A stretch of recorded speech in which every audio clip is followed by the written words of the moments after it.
We are ready to go. Talk about Roma-Real Sociedad. Another really good, shrewd performance. Textbook Mourinho. Roma goes on to suffer very little throughout this match. They did get the pressure. They did feel at times, I think, a little bit of that heat that Sociedad brought from them. However, Roma played their game simply perfect today. Executed exactly where they needed to. To use that word textbook again, we see Roma get the second goal there off the corner with Kumbulla, who steps in off the suspended Ibanez. It's a sold-out, packed Stadio Olimpico, over 62,000 people for the umpteenth time this season. And I think that the most important thing from today is that Roma gets a really important win, a 2-goal cushion in the return leg, which is 3 days before the Roma-Lazio derby. Going into the Derby della Capitale, form goes completely out the window, but what Roma give themselves is a little bit of a buffer. So congratulations to them for today, for being able to do that and putting them into a more comfortable space. I'm Wayne Gerard. Guys, thank you for joining today. Whether you've been with me the entire way or this is your first time, I am happy to see you here. And feel free, write as many comments as you want, participate, send this chat to your Romanisti friends. But I want to look at some of the stats and figures from today. I hope you're having a good day. I'm sure that many of you from North America, unfortunately, may have missed this match. But this one, it was a good watch, to be honest with you. I got to watch most of it. I missed the first goal, which occurred early on. But then what we see is, right after I saw that, I did see Roma suffer a little bit, but then really control the game. And looking at some of the other, as this chat populates and people come on in, some of the other scores around the round of 16 first leg here. Sevilla beats Fenerbahce 2-0. That's a pretty good draw there. Juventus at home defeats Freiburg of a score of 1-0. I saw something interesting on Twitter in that you see a completely sold out away section at the Juventus Stadium and all the fans organized supporting their team. Ooh, the Allianz was dead silent, guys. You could talk about ultras, fans, hooligans, whatever, good support. Juventus didn't have any of that, unfortunately. I don't know what's going on with that stadium. But over in Manchester, United takes it 4-1 to Real Betis, making light work of them. Shakhtar and Feyenoord come to a 1-1 draw. Two of Roma's opponents in... did Roma play Shakhtar last year? Or am I going nuts? But anyway, Roma has a history of the Shakhtar facing off of the Conference League final opponents in Feyenoord. So that's an interesting setup there. Also, Union Berlin, who is an interesting team, of course coming from Germany, goes to a 3-3 draw with Union Saint-Gilloise from France. I'm supposing that's a French team. And then Sporting draws 2-2 to Arsenal with William Saliba getting on the score sheet. Morita own goal. Gonzalo Ignacio scores for Lisbon, as does Paulinho.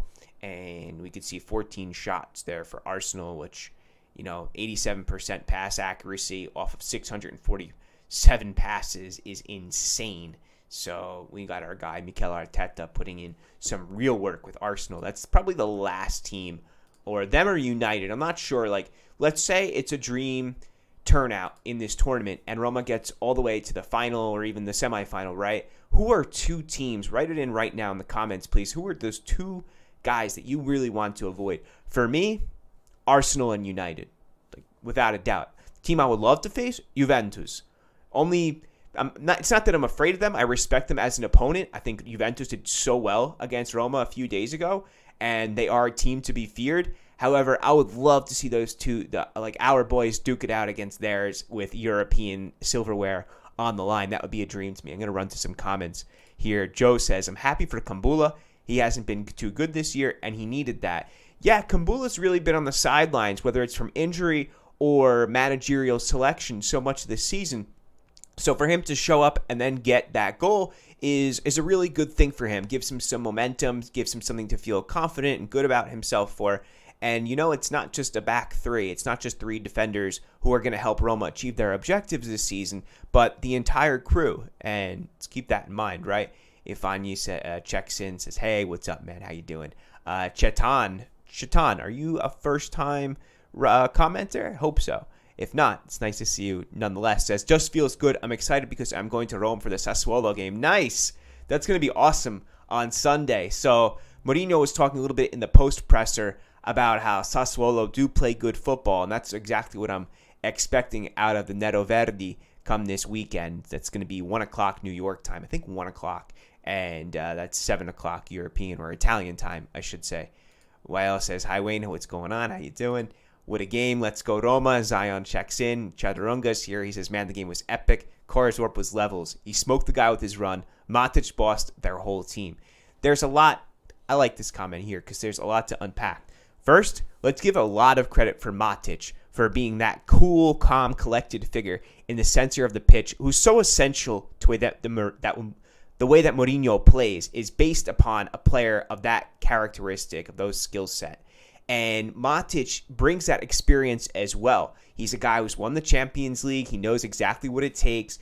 He's a veteran, but he's also still a leader on the pitch, and he's a guy who's putting in a lot of time right now. It couldn't have been expected that Matic was going to come in and be this guy who was always on the pitch, but that's what we find. I thought Matic was going to be a fringe player, perhaps at best, but what we see is week in, week out, Roma have begun to rely on him, and in turn, he's put that faith into good use, and he puts in a really great performance today. So, round of applause for Matic, who has really been essential thus far in this campaign, which is why Roma are in the 4th spot, and why they are now in a much better position to progress into the quarterfinals of the Europa League.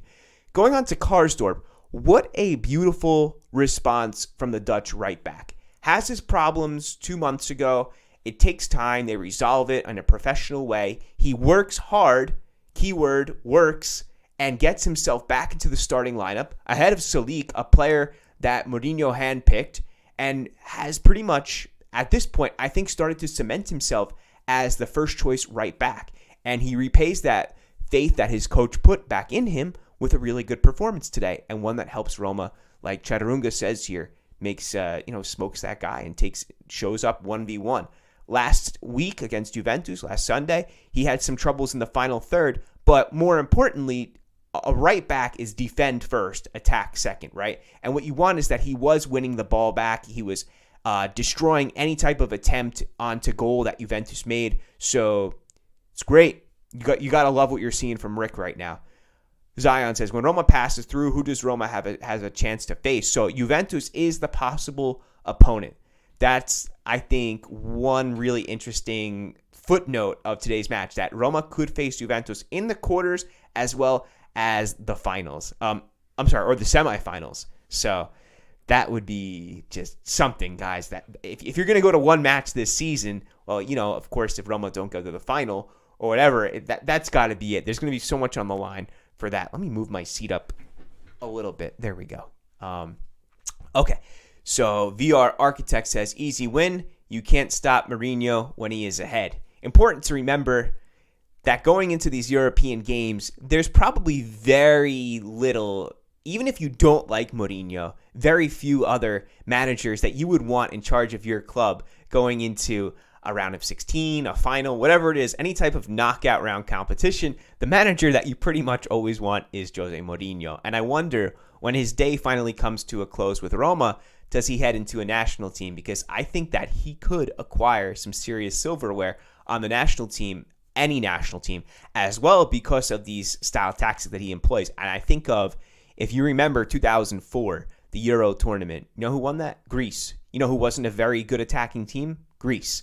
But they held on with the Roma center back Traianos Delas, and the team just scored a few goals, and they won the European Championship like that. So let's see if Mourinho can get us maybe into the semis. Let's be hopeful for that. Joseph answers my question there. Arsenal and Manchester, and that's really what I believe. And those are the last two teams I'd want to face.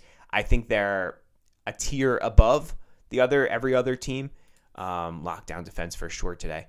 And Zion says, yeah, Arsenal and United, but Roma's defense will lock down all those teams. It's something about European competition where Roma shines.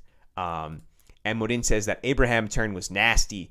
So I was listening to something very interesting on Rete Sport on the radio on my way home from work, and a caller mentioned that how Tammy is actually so much better, not necessarily as a number 9, but as someone who is a little bit deeper. And in my head, I'm thinking, well, that's pretty much the way he plays. Like on paper, Tammy is the guy who's spearheading the attack, right? He's at the forefront. He's the center forward. But his game is really based upon him dropping back and laying off for Dybala. Now, what I think the caller was suggesting is that Dybala can move. He can even start off in a more attacking phase and be the last pin in that attack. Pin? It's a weird word to use. But the last striker, so to speak, where Tammy would stay situated a bit deeper and help out from there. And I wonder if he has a point. I wonder if Tammy could contribute more in that way rather than from an advanced position. And if that would free up Dybala to get more goal-scoring opportunities, because Dybala has the legs to burn a center back. Tammy does not really play that way, where he goes 1v1 with a center back and wants to beat them out on speed. But nonetheless, I thought it was an interesting point. Joseph says, mark my words, that head injury is going to fix Pellegrini. Super form incoming. So last I checked, which was about 20 minutes ago, they're going to be doing tests on Pellegrini to make sure that he is okay. And that was a nasty cut that he took there. And I'm really hoping that he's okay. And one thing I also wrote on Twitter was, I think that players, you can disagree with me, and it's totally fine. But I think that players really should start using protective headbands, because concussions are no joke. I've had my share and worse. And why not? Like, if it's going to prevent our players from injuries, then I don't see any negative to them. I can't, if you're a parent too, do you feel comfortable with your child getting hit in the head and elbows? My last concussion came, I actually got elbowed against, if you know Tim Howard, the ex-goalie for the United States, against his former high school. And that was my last concussion. It really freaked me out. But I think it needs to become more used, and I'm hoping that Pellegrini is okay. I've got some other news here before I get to the rest of the comments. Fourth official Serra accused of breaking ethics code with Mourinho touchline row. So this was from the 2-1 away defeat to Cremonese, and he was originally given a two-match ban, which was suspended on appeal, of course, because Mourinho was on the bench for Juventus.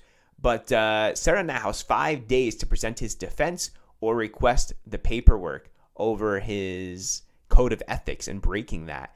So I'm glad to see that referee was totally out of line. You don't want to see that. You don't want to see refs getting into it with the managers, and vice versa. I've also got the Mourinho presser we'll be getting to in a few minutes. So Mourinho says, also nice to have made our subs early so they get rested for the next match. Yeah, I think Mourinho, correct me if I'm wrong, it was Belotti, Spinazzola, and Wijnaldum. What I liked seeing with Wijnaldum is that, not that I liked it, but I thought it was interesting, he came on as part of the trident again on the left. So rather than being the center mid, which is what I presumed Wijnaldum would play, is he's actually playing as an attacker, which I'm told that is what he played earlier on in his career. Roma versus Juventus will start a war in Italy. Mourinho, could you imagine what that press is going to be like leading up to that? Speaking about this too, I want to bring up a point, guys. So I want to actually make it a banner. Mancini, villain or Italian hero? And let me get to what I mean about this. Villain or Italian hero for Mancini. So he's always made as this villain in the media and by other Italian fans throughout social media, like, oh, bully, psycho, he's crazy, look at how dirty he is. But I've also read the counterpoint, like, okay, but when Bonucci played like this, and Chiellini, who based his career on tough play and hard fouls, was he ever called these names? Was he ever criticized in the same way that Mancini was? And I believe no, absolutely not. And Mancini has grown so much, he should be celebrated upon. Okay, yes, he plays tough. Yeah, he stands up for his team. Don't you want that, Italian fans? Look at the Azzurri. Since the Euro Cup, the demise of the national team in the past 2 years following that win, which was miraculous, don't you want that guy who's going to lead the line going into the future, going into the next World Cup and the Euro tournament, which is not too far away? Like, you totally should, no? I think so. So I think that the criticism around Mancini is unwarranted. I think it's unfair. And I also think that it's a double standard. Let me know what you think in the comments. And let's get back. Speaking about that, let's get back to some of these comments as well.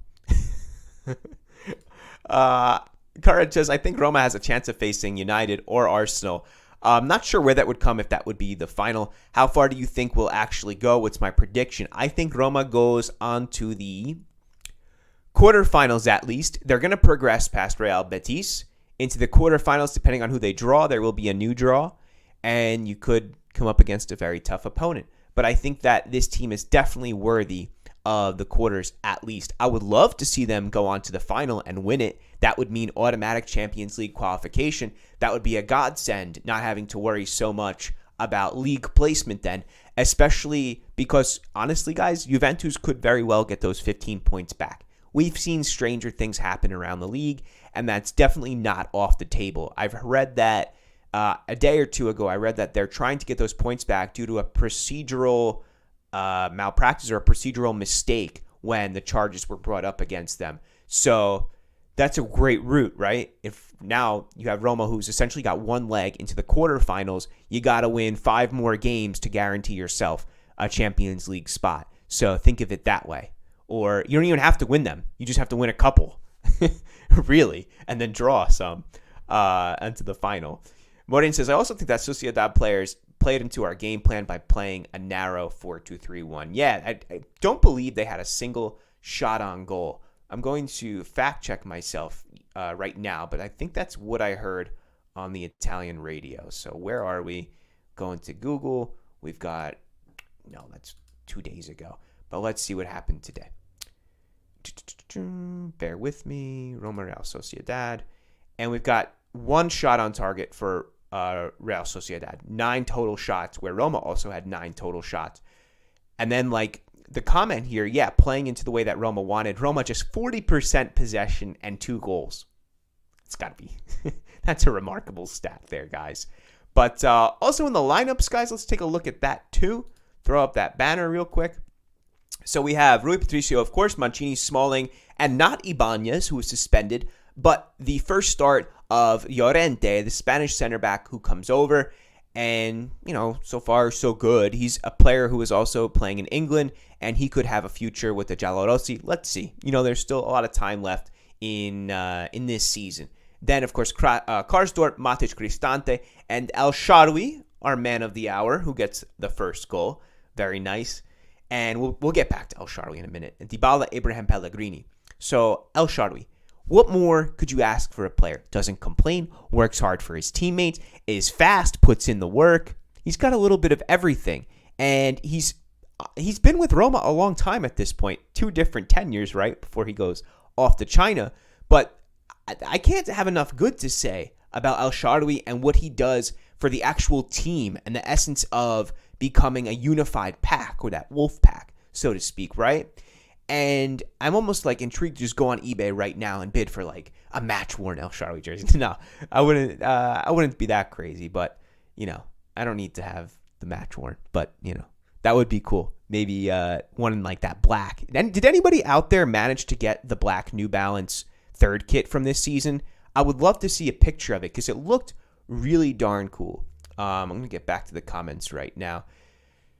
Enzo checks in. What's up, my man? How are you? How about Mancini and Cristante, my 2 favorite stories? Yes, the underdogs so far of this season. And I loved the way that Cristante played today. And you know what was funny, Enzo, is you even saw Mancini getting further than Cristante at times, which was so odd to see, right? But Cristante dropping very deep and not a lot of fuss. You know, just plays the simple pass, initiates the attack, and is a good starting point, I think, at times, especially when Roma have teams on the back ropes. Yusa says, Ciao, Wayne. Thoughts on Dybala's comments today about his Roma future? I think Dybala is truly just doing what he's saying and taking things day by day. And he doesn't want to really discuss his future because it's not professional. I'm sure his agent is advising him like, look, just say you're taking it, which is the truth, day by day. There's no offer. There's no secret opportunity out there right now. And, of course, it will be evaluated. My opinion on it is you give Dybala an improved contract, maybe, and you give him the number 10, and you get him to stay around for the best years of the remainder of his career. So maybe like a 5-year deal or a 4-year deal. That's something I would love to see. What do you think about Dybala with the number 10? Enzo says, going to be cool to see Gini play in the Cristante role this weekend since Brian is suspended. Good call. Yeah, going to Sassuolo, but I think that's really good. I think Wijnaldum's athleticism will be important against players like Fratesi, and there's another player like Maxime Lopez for sure who tends to dictate play for Sassuolo. We'll look at that Sassuolo squad real quick here. There's another player who interests me quite a bit. He's Brazilian, and it's Matheus Henrique. I think he's pretty good. And then the speedy Armand Lauriente, who can score with just a sniff on net, plays left wing. Domenico Berardi, who you know very well. Pedro Obiang is over there. That's interesting. Obiang's had a heck of a career. Spanish midfielder, has been at Sampdoria, and I'm sure a few others that I'm even forgetting. There's somebody, John Ryan. John Ryan, who is this? Irish professional footballer playing as a right back for Sassuolo, 19 years old. That's an interesting story there. I had no idea about that one. On Twitter, people were saying Mancini is racist. I mean, to what? The way he behaved, that's a. You don't really want to throw that word around. You want to have some type of standing when people say this is racist or whatever, biased or whatever. Every team needs a Mancini, but I wouldn't want to meet him in a dark alley. Yeah, I agree with that. Enzo says, unfortunately, Mancio will never get his respect by the broader Italian fan base until he establishes himself on the national team and wins with them. Enzo says, I made a tweet about this, but I'd like to know what you think. Doesn't El Shaarawy have one of the best catalog of goals for a Roma player that you can remember? So many spectacular goals. Yeah, and close your eyes right now, and think of the El Shaarawy goal for Roma. And I'm sure you can play it out like this. He receives the ball on his left, takes a touch, moves in with his right, and then slots it home. Tiragir, upper 90, far post, right? That's exactly it. And yeah, he does have quite the repertoire. And there's not enough good things, like I mentioned, that you could say about El Shaarawy, especially this season where he's really become a leader and veteran for this team. Enzo says, Cristante's versatility throughout his Roma career is crazy. We've seen him as a holding mid, a box-to-box mid, attacking mid, and even center back a few times. Yeah, I forgot about when he was used as a center back. That's like something I think I pushed out of my memory. But yeah, Cristante is very true what Enzo says here. Like, he's played all over. Cristante is a Mr. Fix-It type of do-it-your-all, and one that continuously gets praised by every manager that comes through Rome. Think about that, right? No manager has ever said anything bad about Cristante. They've only had praise for him. If I had every player like a Cristante, I'd win every game, stuff like that. Marco says, just tuned in. Great second half. Didn't expect that. How are you, Marco? I hope you had a smile on your face after this one. I must say this was a very good game in the end. Yeah, and I was thinking of this also before. Mourinho, right? Fans have up and down opinions about him. And I'm thinking to myself this thought. Mourinho, when he has his players, is almost unbeatable. So Mourinho wins the way that he knows how to win. But if you just give him various players from mixed skill sets and profiles that don't match the way that he wants to play, then he won't necessarily figure it out. But I think that when Mourinho has his boys, he knows how to win, and he becomes extremely difficult to defeat. Case in point, Inter Milan, Champions League, 2009. You could argue that football has changed since then, but the tactics, counterattacking football is basics. You can only do it so many different ways. High press. Now you get into a different situation here. You could have something like the way that Manchester City high press and the way that Barcelona used to press, but a lot of that was down to Messi, to be honest, and being able to break down, I guess that was more of a possession-based where you high press to get the ball back. But when Mourinho has his guys, and we see now a team that is fully fit, it's really hard to get past him. Roma allowed one shot on goal today. Against Juventus, they X out one of the best strikers in world football in Dusan Vlahovic. I don't even know if he got a touch in our net, guys. So, the takeaway is that if you give Mourinho his boys and everyone's fit, you've got a great team on your hands. Remember his debut goal? Incredible. That curler against Juve, goal in the first minute against Chelsea. Just wow. Back to El Shaarawy. Do you recall when Mourinho called Cristante his quote-unquote captain in that TalkSport interview during the Euros? That was before he even met him. You've got to send that to me, Enzo. I would love to see that. I don't, but that is quite the quote. Marco says, yeah, finally a smile on my face, but only for the second half. And Joe says, will Mourinho be here next year, and does Roma get a new stadium? I think it depends on the offers that are presented to Mourinho. I think it would be extremely difficult to walk away from a Newcastle that's offering you $500 million transfer kitty. I think also when Chelsea has the roster that they have right now, which is insane, going back from like Kai Havertz to Enzo Fernandez to, there's somebody big I'm missing. There's like, why can't I think of it? To Mudryk. Like, they're so stacked. They're only missing a center forward. And I know that Chelsea is somewhat interested in bringing Tammy back too, at least according to English news. And they do have a buyback on him, which is about 80 million, if I remember correctly from when I read from when Tammy came over. So I think it will depend on the opportunities that are presented to Jose. I think that he wants to stay. I think he's happy here. I think he's building something great. I've said it since you met me and we met each other on this platform.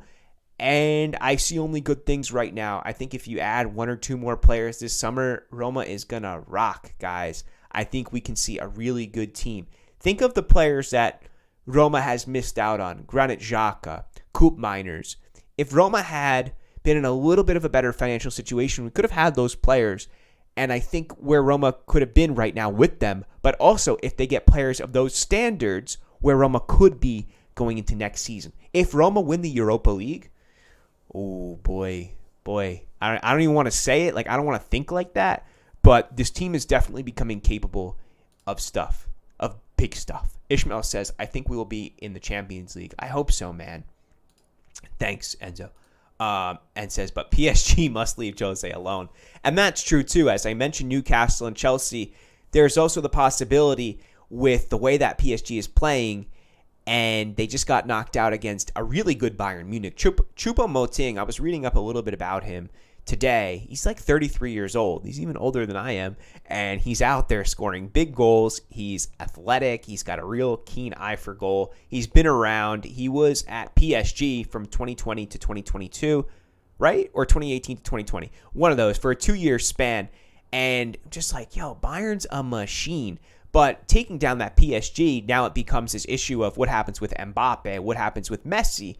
Are they going to stick around? You know, now that this project that PSG had of getting Champions League glory has really come off the tracks. Demir says, Mancini plays great this year, but I don't like his personality, and when this is where quote-unquote racist comes from. Ishmael says, I think Jose stays if Pinto leaves. And he was rude to Felix. I don't know anything about that. Oh, you mean last season? I think he like pushed Felix away or something. But there's no doubt that Mancini can be, you know, a little spicy, a little over the top, and I won't deny that. But what I'm saying is I'd rather have that guy in my team than not, and that goes for the Giallorossi as well as for the Azzurri. And Marco says Mancini is worth more than half of Chelsea. Does Juve get 15 points back? That's a developing story, Marco, and we'll see about that because they are appealing. Who are you playing if you advance? We don't know yet. That will depend. There's also a draw in for the quarters, and then that draw stipulates the rest of the tournament. I'm sorry, I don't read Arabic. Sorry, man. Demir says this season, and Enzo says, thoughts on this role Mourinho has carved out for Bove? He's using him as a shutdown player to hold on to a result at the end of the games. He really carved out a niche in that role. So, Bove, let's go back to Zaniolo. If Zaniolo goes to Bournemouth, Roma grab Fratesi, and in exchange, Bove goes to Sassuolo, right? Good, but also Roma lose out on Bove, and he's gone from the team. And what he offers, like Enzo says here, is this shutdown type of role. And I think that's really important as, one, to the way that Mourinho plays. Also, two, Roma get a player from the Primavera that can be grown, and since then his value has only increased. But I won't hide the fact that I do love Davide Fratesi, and I want to see him back in red and yellow immediately. One of my favorite center mids, active players right now. pazza Mancini. Yeah, absolutely pazza. Assolutamente pazza. Ishmael says we need luck in the draw to go far in Europe, and that goes for any team, right, Ishmael? Like United, well, we need a little bit more luck, I think, than Arsenal and United. But yeah, we do. Everyone needs a little bit of luck, and Roma can definitely. Roma's warranted for some luck for sure. In Coppa Italia, and he was rude. Okay, so about Felix. Guys, I'm gonna go through Mourinho's press conference. We're about a half hour in now. So, he was asked. Stefano El Shaarawy scored the opener in the first half, and then Mourinho goes on to explain why the Italy international was picked over Spinazzola to start. And he says, it was a strategic and tactical choice. It wasn't easy to choose because I only had a striker on the bench, given that Ola Solbakken is not on the Europa League list. Against PSG, Bayern had Gnabry, Mane, and Sané on the bench. Just one of them would have been enough for me. Like this, I could have replaced Dybala and perhaps score one more goal. He's right. He's right. Roma is limited. Look at, what Bayern... I mean, it's very difficult to compare Roma against Bayern Munich, who's been financially stable for, since eternity, since, life post-World War II. So, Bayern's always going to be a reference point. But it's true that the options were slim. And that's why you see Wijnaldum probably go in, is that there were no other options off the bench that could really put in a goal. So I kind of agree with Mourinho in that he's right, and there wasn't too many solutions offensively as time went on. See if there's anything else worth. Thiago Pinto, he spoke a little bit too, and what do we got? He says, as I always said, time is very important for a sporting project. Just 2 weeks ago, we read Mourinho didn't lose a home game for 9 years, which reflects his experience or character, and obviously with every month that goes by, he has more influence on the mentality of this Roma squad. Mourinho hasn't lost a home game for 9 years? Can that be correct? I know that Roma's on a rip for their home games, but that seems excessive. That can't be true, guys. We're going to have to fact check that one as well. So, let's see what else we got. I think that's a little bit more in the Thiago Pinto presser, and we'll go on. This was posted March 9th. This was posted actually very recently, right before the game. And about Llorente, he said Llorente is a different player from other players we have in terms of characteristics. He comes from a league where physicality is more important than technique. The defense was doing very well, and so he was able to take time to understand what Mourinho wants. Now he is ready, which is why you saw him get that start. Okay. I don't want to bore you out with the rest of this stuff, but I'm going to post it here also for you because it's just some of his opinions. Let me post that right in the comments. Go ahead. There we are. If you just click on that one. So that's Thiago talking. I think with Porto, Chelsea, Inter, and Madrid. Ooh, top. Yeah, definitely. He definitely has lost. Why not brag about how important Cristante is to Roma? People don't appreciate his qualities. So, Muse, we were talking about 15 minutes before how Cristante has become this do-it-all player. And Enzo brought up a comment how he's played center back and defensive mid, box to box, even attacking mid at times. And every manager who comes to Rome loves Cristante. And I think that especially in the past 5 games, he's hit a new stride and he looks more comfortable than he ever has. Honestly, in the entire tenure that Mourinho has been here, almost 2 years now. So, yeah, credit to Cristante. Yusuf says, you probably know better, but I've sensed that local Roma fans love Jose more than international fans. Is this true? It depends on the wins and losses. Like hearing the opinions on the radio, Roma fans were singing. A guy called into Rete Sport and he was singing, Jose Mourinho, la la la la, Jose Mourinho, la la la la la la, Jose Mourinho. And he's going through the whole thing, and people were ecstatic. Now everyone's on the boat when you're winning, but the lows can feel quite low, and everyone's like, I'm tired of this anti-football. Roma's not creating scoring chances, and it kind of has to do, I think, with what I was trying to say in that Mourinho, when he has his boys, the team plays great. And when he doesn't, when the player's out there, it's not like he's going to be able to just patch things up. I don't think he's a patchwork type of manager. He knows what he wants because he knows what it takes to get to these finals. He knows what it is to be in the marathon of a season. Okay, guys, does anyone agree with me that the team is more stable without Pellegrini? I don't know if I want to go down that rabbit hole, but I thought Pellegrini had a really good game today. I thought he played great against Juventus as well. I thought he applied a lot of defensive stability as well as organization to the overall team play. And Marco says, Cristante now looks more relaxed as he's surrounded by 5 defensive players from his team. What happens when he's exposed to a more open game? And that's, I think Mourinho is able to get such a good aspect out of his defensive game. But maybe like what Marco is saying here is when he's exposed to a more open game, then you have, I don't want to say flaws, but perhaps his best attributes are not shown. Guys, do me a big favor. Throw a like up here right now. Thank you. Throw my like button up. Really appreciate that. And as well, send this to your Romanisti friends, to the communities, whatever WhatsApp groups you're in, Twitter groups, whatever that might be.